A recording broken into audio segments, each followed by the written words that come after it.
Just before 6 a.m., the silence over the water was shattered. An IRGC fast attack craft opened up on a commercial freighter. No hail on the radio. No warning shots, just raw, unprovoked kinetic fire. 15 miles out from Oman.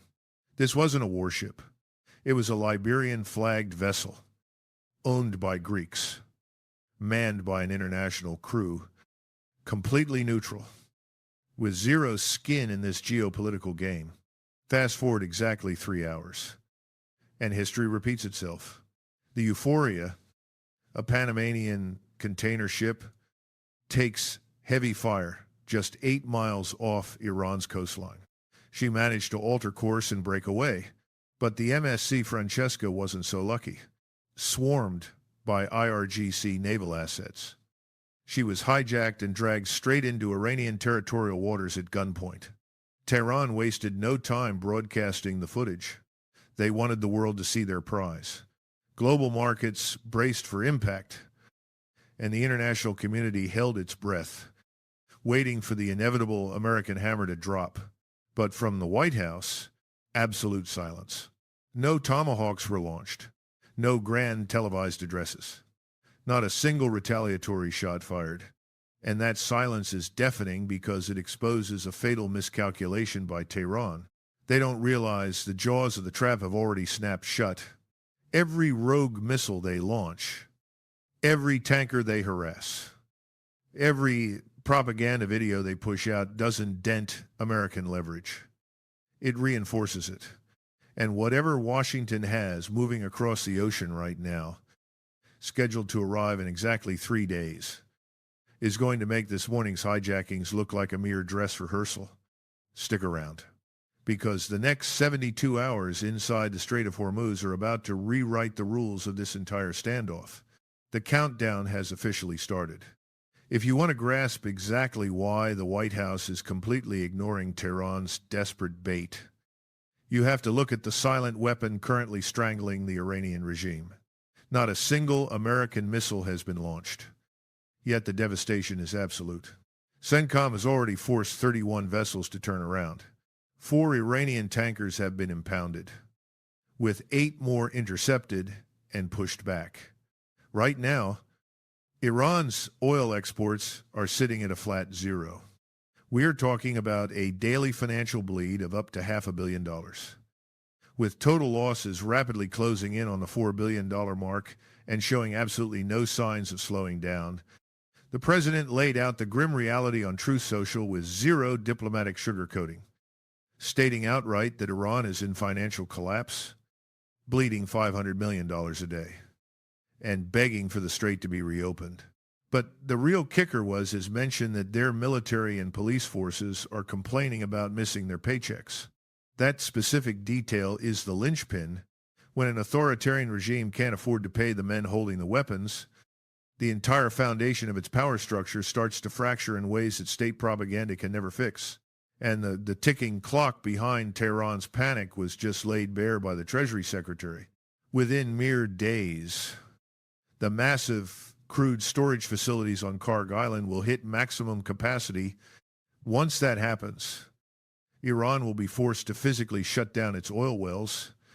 Let the magnitude of that sink in, because it explains exactly why the next 72 hours are the most critical window of this standoff. Shutting down an active oil well isn't a reversible political choice. It is a violent geological event. When you force a shutdown and bleed off that underground pressure due to a blockade, you start triggering catastrophic damage inside the reservoir itself. Best case scenario. It takes months of grueling engineering to fix. Worst case, you permanently wipe out production capacities that took half a century and billions of dollars to build. For every 24 hours this blockade holds after those storage tanks max out, Tehran isn't just burning through today's cash. They are permanently destroying the physical assets required to generate revenue tomorrow. Even if a diplomatic deal is eventually struck, this blockade isn't merely choking off their current income. It is systematically eradicating their future ability to survive as an energy state. Tehran's foreign minister is screaming to the international community that this blockade is an act of war. The harsh reality for them is that they lack the military muscle to break it, and the United States has absolutely zero interest in letting them off the hook. Not right now, not when the simple passage of time is executing Washington's strategy flawlessly, but keep your eyes on the horizon, because you have to understand what is arriving in exactly 72 hours. The USS Gerald R. Ford and the USS Abraham Lincoln are already holding the line inside CENTCOM's area of operations. Combined, they project a level of naval dominance the United States hasn't unleashed in a single theater in decades. And now, the USS George H.W. Bush is closing in.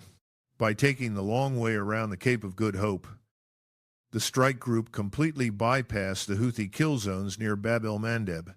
Open-source flight tracking intel currently puts her off the coasts of Kenya and Tanzania. In 3 short days, she enters the combat zone. When she drops anchor, we are going to witness a historically unprecedented show of force. 3 fully armed American carrier strike groups converging on one single operational battle space.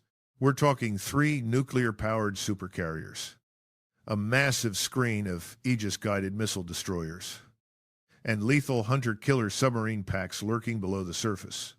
That is over 50,000 American service members seamlessly locked into one massive multi-domain kill web above, across, and beneath the waves. The Pentagon hasn't just drawn a line in the sand. They've built a wall. The blockade zone established by the Joint Chiefs stretches all the way from the southern tip of Oman straight to the Iran-Pakistan border. This isn't your standard maritime choke point. It is an impenetrable, fully integrated missile defense shield designed to track and neutralize threats from every possible angle simultaneously. And the firepower doesn't end at the shoreline.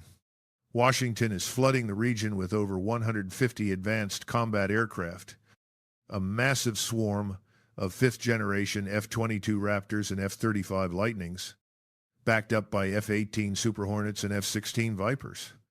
Even as diplomats shake hands in Islamabad, the war machine hasn't throttled back for a single second. At RAF Fairford in the UK, B-1B Lancers and B-52 Strait of Fortresses are running relentless strike drills. The moment peace negotiations fail, these heavy bombers are primed to unleash the second phase of the bombardment deep inside Iranian territory. Within the next 48 to 72 hours, 3 more AC-130J Ghost Rider gunships will touch down in Saudi Arabia, doubling the regional fleet to 6, ready to provide devastating close air support for Operation Epic Fury. On top of that, a combat brigade from the legendary 82nd Airborne Division has boots on the ground. We are looking at a total ground force pushing 10,000 troops. The sky is practically black with C-17 Globemasters and C-130 Hercules transports running 24/7 logistical air bridges, hauling in the personnel, the ammo, the heavy armor, and the supplies needed to sustain a prolonged war. Washington's endgame here is crystal clear: to carve out an untouchable military fortress right in the Western Gulf. It's a heavily defended safe zone where 3 carrier strike groups and their escorts can dictate the battle space, simply watching the economic clock run out on Tehran. As one military analyst bluntly put it with zero diplomatic sugarcoating, the current ceasefire extension isn't about cooling things down. It is the front armor for a massive offensive buildup. Tehran isn't staring down a de-escalation. They are watching the final pieces fall into place for the most terrifying concentration of American military might deployed to the Middle East since the Iraq War. And how did the Iranian regime choose to respond to this overwhelming threat? By taking pot shots at civilian cargo ships. What went down on April 22nd was far more than a simple breach of a ceasefire. It was a glaring broadcast to the globe that Tehran's chain of command has completely fractured. There is no unified system anymore. The IRGC is running its own rogue playbook. The regular Navy is doing its own thing. You have the Speaker of the Parliament directly contradicting the Foreign Minister on the world stage. President Pezeshkian signals one strategy: while IRGC Commander Vahidi goes ahead and executes the exact opposite. Tehran never formally agreed to extend the truce, yet they never had the guts to openly scrap it either. Instead, they just sent fast attack boats out in the dead of night to shoot up civilian cargo and splash the B-roll all over their state-run TV. Make no mistake, the IRGC wasn't executing a tactical military maneuver here. This was pure psychological warfare. The regime is desperate to convince the international community that it still holds dangerous cards to play. They want Washington to believe that the blowback from this blockade will eventually cost more than it's worth. Flaunting footage of hijacked ships wasn't about projecting genuine combat strength. It was a desperate PR stunt to prove that the Iranian state hasn't flatlined yet, that they can still throw a wrench into the gears of global trade. Look at it from their perspective. Your oil wells are choking out. Your cash flow has evaporated to zero. Your so-called allies are sitting on the sidelines watching you drown. And the third U.S. supercarrier is just 72 hours from your doorstep. When your back is pushed that hard against the wall, throwing a chaotic punch is the only move you have left. But here is the catastrophic flaw in Tehran's playbook. The Oval Office doesn't even need to take the bait. Every time Iran lashes out but fails to cross the red line, that triggers a full-blown American airstrike. They are simply hitting the snooze button on their own demise. The economic noose just pulls tighter. So the IRGC hijacks a couple of freighters. Meanwhile, the American blockade doesn't budge an inch. Tehran bleeds out another $500 million. The countdown to a permanent catastrophic oil well shutdown ticks closer to zero. The math is brutal, and it only goes one way. Washington isn't looking for a flashy public surrender. The objective is to bleed the regime dry until they are forced to crawl to the negotiating table, slide their stockpiles of enriched uranium across the board, and realize they have absolutely zero leverage left. Every single day, the IRGC wastes playing pirate in the Gulf instead of hammering out a unified diplomatic exit is another day the financial math gets deadlier and their options disappear. The president laid it out crystal clear on CNN, stating bluntly that there is zero rush on the American side. The ultimate goal is securing that enriched uranium, and Washington holds all the leverage. Time isn't the enemy here. It is the ultimate weapon, and it is working exclusively for the United States. Tehran sees the writing on the wall. That is exactly why the rhetoric pouring out of their state media is shifting toward doomsday scenarios. They are threatening an escalation so extreme, so globally destructive, that it might actually force the White House to hit the brakes and rethink the entire timeline of this blockade. Intel leaking from Iranian sources paints a terrifying picture of a synchronized, multi-domain offensive. We are talking about a single, coordinated strike package designed to simultaneously crater the global oil supply, black out the Gulf's digital infrastructure, and sever the maritime lifeline connecting Europe to Asia. Let's break down their theoretical kill chain. First, on the target list, the East-West Yanbu pipeline. This is Saudi Arabia's massive bypass artery, pumping crude directly to the Red Sea and entirely avoiding the Hormuz bottleneck. If Iranian ballistic missiles take out that pipeline while Hormuz is choked off, Riyadh loses its only escape hatch. The shock to the global energy grid doesn't just increase, it instantly doubles. Next up is Fujairah over in the UAE. It is one of the most critical maritime refueling hubs on the planet, and it sits dead center in the crosshairs of Iran's missile umbrella. It has been hit before.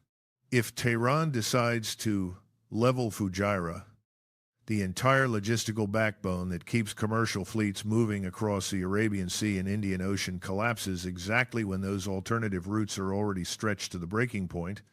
Then there is the Bab el-Mandeb Strait, the critical southern gateway to the Red Sea. When Hormuz shuts down, this is the world's emergency detour. But Tehran's Houthi proxies in Yemen effectively hold the keys to this waterway.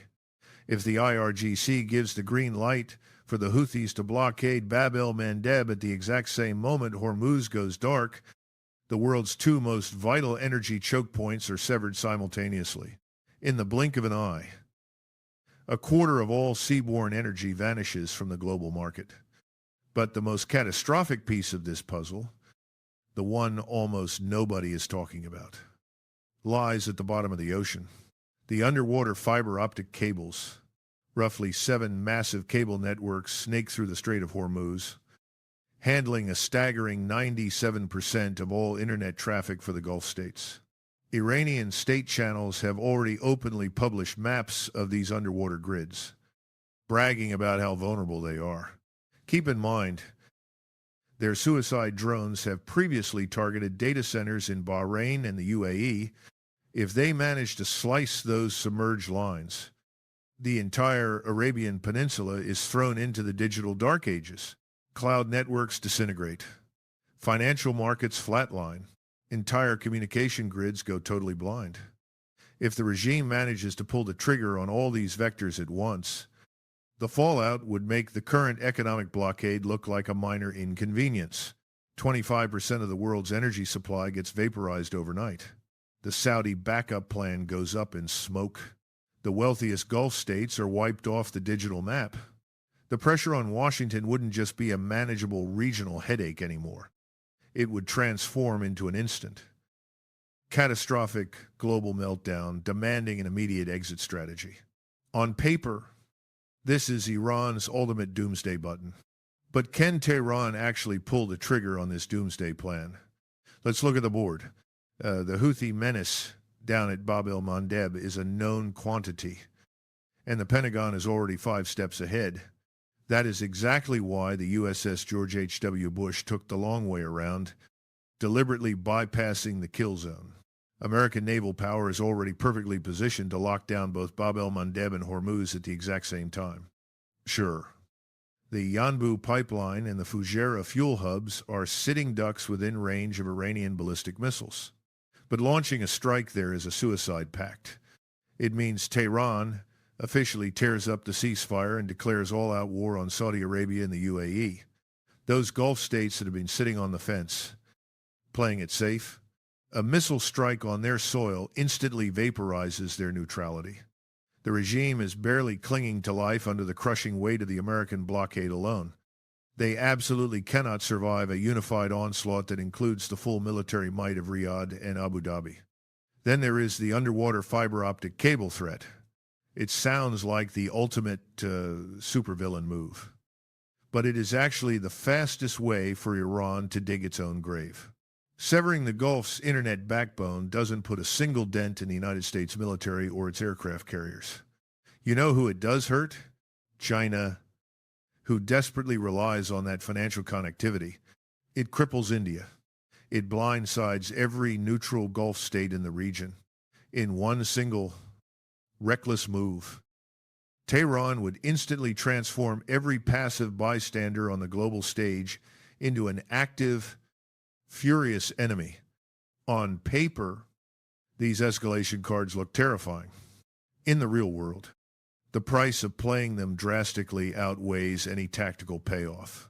And let's be brutally honest, executing a synchronized, multi-domain strike package requires flawless coordination, a fractured regime, where different factions are constantly undercutting each other, simply does not have the operational discipline to pull off a masterstroke like this. It wouldn't be a strategic victory. It would be a catastrophic own goal. So the real question isn't whether the IRGC possesses these weapons. The terrifying question is whether the men sitting in Tehran's command centers are rational enough to do the math before pushing the button.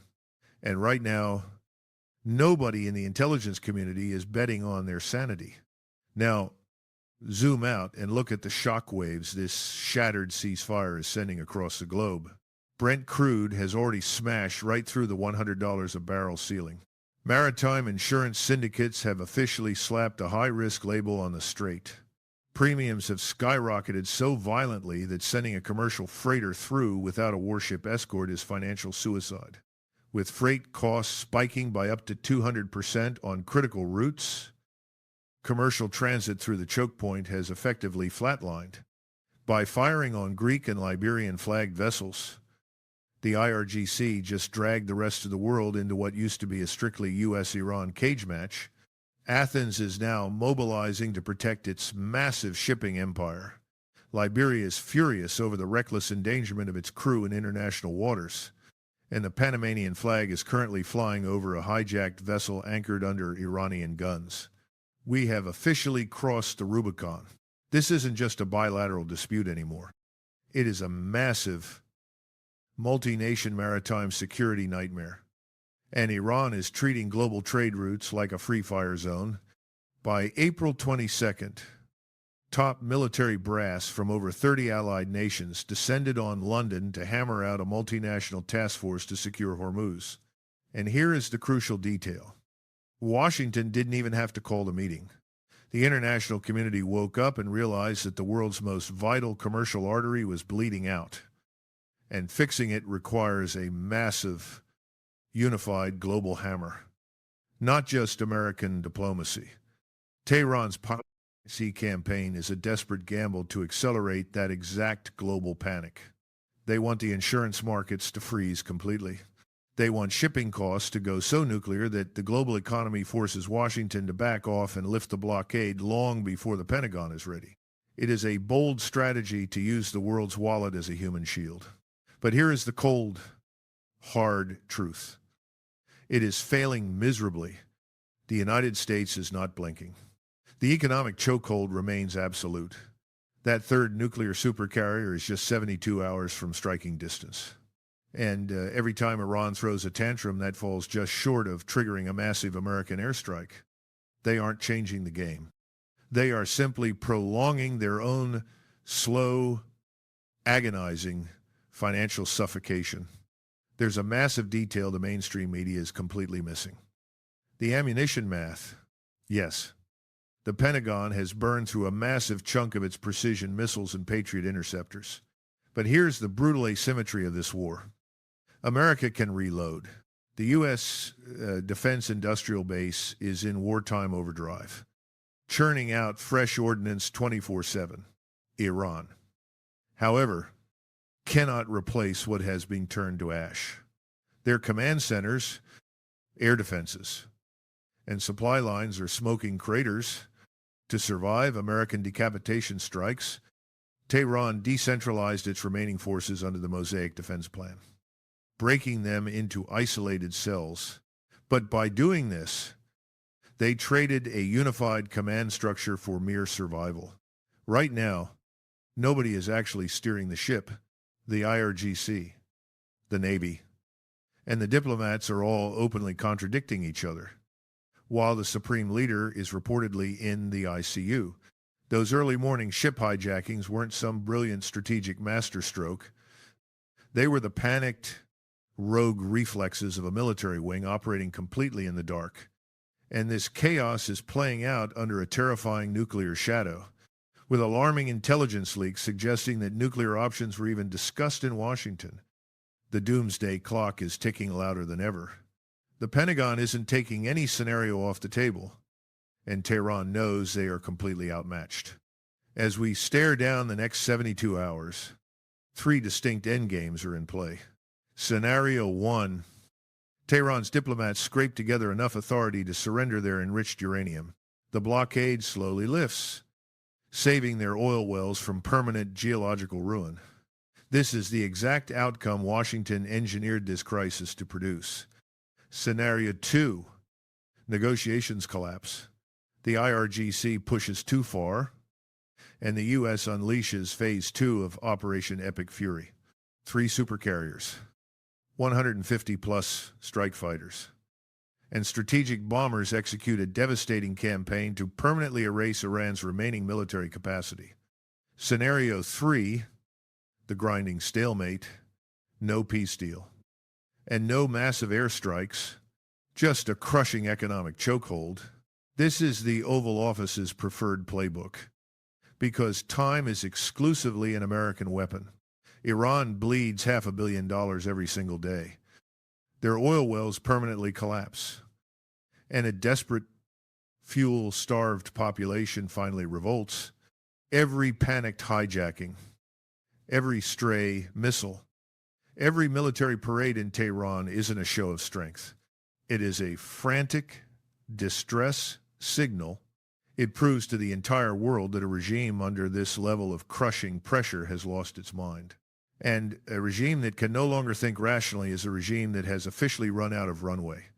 For decades, Tehran wielded the Strait of Hormuz as their ultimate trump card, a phantom threat that kept global governments on edge and tilted negotiations in their favor. But when the IRGC opened fire on that cargo ship at dawn, the White House didn't even flinch. Not out of hesitation, but because the silent blockade is already doing the heavy lifting. Why launch a retaliatory strike when the arrival of a third supercarrier in just 3 days will complete the most overwhelming naval buildup in modern history? Why pull the trigger when Iran's oil wells are already collapsing from the inside? The ceasefire is officially dead, replaced by the final phase of a calculated economic execution designed to make the regime defeat itself. The IRGC thinks they are escalating the conflict, but they are just fast-tracking their own demise. Look at the brutal reality on the ground. $500 million vanishing every 24 hours. Oil infrastructure facing permanent ruin. A 30-nation coalition mobilizing in London. And a fractured rogue military lashing out while its supreme leader sits in an ICU. Their maritime piracy completely backfired because the strategic logic is fundamentally flawed. You simply cannot shoot your way out of a mathematical death spiral. Hijacking a civilian freighter doesn't fix an oil well that is 2 weeks away from dying forever. And broadcasting propaganda footage won't stop the USS George H.W. Bush from dropping anchor in 72 hours. Washington set this trap a long time ago, and Tehran walked blindly right into the jaws. Whatever happens next. The colossal force moving across the ocean right now is going to make everything before it look like a mild warning. The clock is ticking. The United States is simply waiting, and the Iranian regime is running completely out of everything. In the end, what we are witnessing in the Strait of Hormuz is an absolute masterclass in modern warfare, where the most devastating weapons aren't necessarily missiles, but time and mathematics. From my perspective, Tehran's fatal mistake was believing that loud, tactical provocations could disrupt a cold, calculated economic strategy. The ultimate lesson for all of us watching this geopolitical chess match is that true power doesn't always need to roar. Sometimes, the deadliest move is simply holding the line, watching your adversary panic, and letting their own unforced errors accelerate their collapse. It is a stark reminder that in the modern era, economic strangulation can dismantle a regime far faster than any kinetic strike. If you found this military and geopolitical analysis insightful, make sure to hit that like button and share this video with anyone who needs to understand the real dynamics hiding behind the mainstream headlines. Don't forget to subscribe and ring the notification bell so you never miss our deep dives into the strategic fault lines shaping our world. The global board is shifting fast, and we will be right here to decode every move. Thanks for watching, and I'll see you in the next briefing.